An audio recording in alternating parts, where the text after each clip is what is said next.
All right guys, day 9.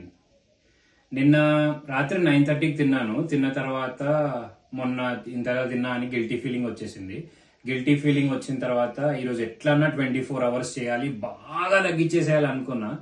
24 hours అయితే చేశా. నెట్స్కి వెళ్ళా. బౌలింగ్ ఆల్మోస్ట్ ఒక 6 ఓవర్స్ నాన్ స్టాప్, అంటే 50 మినిట్స్ వేసా.